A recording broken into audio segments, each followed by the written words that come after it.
Pour en discuter, je reçois l'ex-porte-parole du gouvernement israélien, Eylon Levy. Eylon, ravi de vous revoir. À quel point est-il significatif que le nouveau guide suprême de l'Iran soit toujours introuvable? Oui, personne n'a vu Majd al-Khamenei depuis qu'il est guide suprême.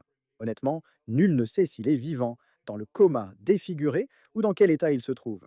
Cela montre que l'Iran est désormais contrôlé par le corps des gardiens de la révolution islamique qui complote pour rétablir son emprise sur le Moyen-Orient. Mais ce que nous voyons actuellement à Téhéran et dans le reste de l'Iran, c'est moins des funérailles qu'une véritable convention de super méchants.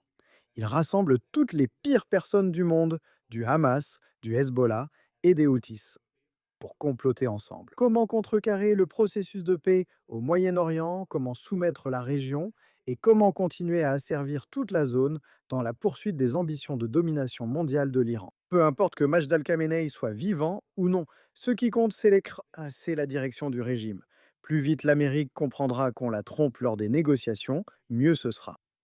Je dois l'admettre, Eylon, quand je regarde Vision des funérailles et que tu as, tu sais, des membres de la haute direction du Hamas, du Hezbollah, des Houthis. À quel point cela aurait-il été tentant pour les États-Unis, pour Israël, de frapper lors des funérailles? Ou est-ce que ce serait tout simplement une frappe trop importante qui, tu sais, déclencherait une guerre totale partout?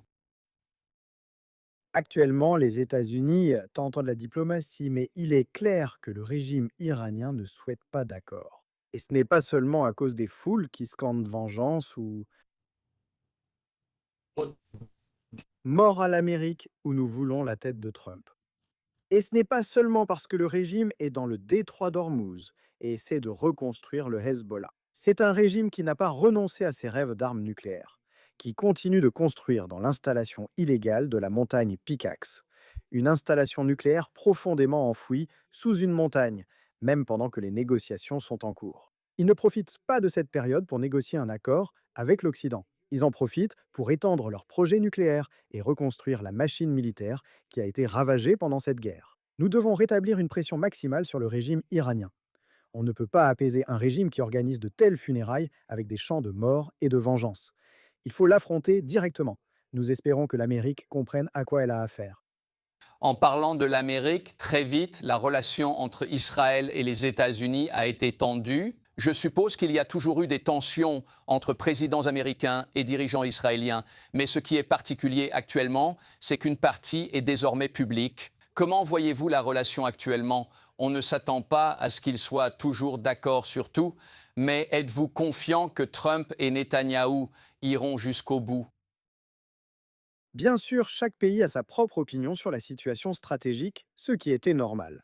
Ils étaient unis comme aucun allié en temps de guerre depuis longtemps, mais désormais des divergences sont apparues. L'Amérique tolère bien plus le risque et souhaite davantage mettre fin à cette guerre, même si cela permet au régime iranien de contrôler le détroit d'Ormuz et de reconstruire sa machine militaire, car elle est à des milliers de kilomètres d'ici. Au Moyen-Orient, beaucoup s'inquiètent de ce que cela implique pour le régime iranien.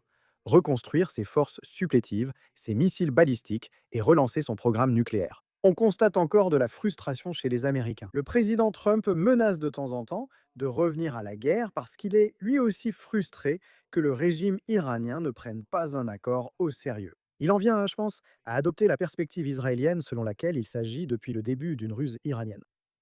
Eylon Levy, c'est toujours un plaisir de discuter avec vous. Je vous remercie de m'avoir rejoint ce soir.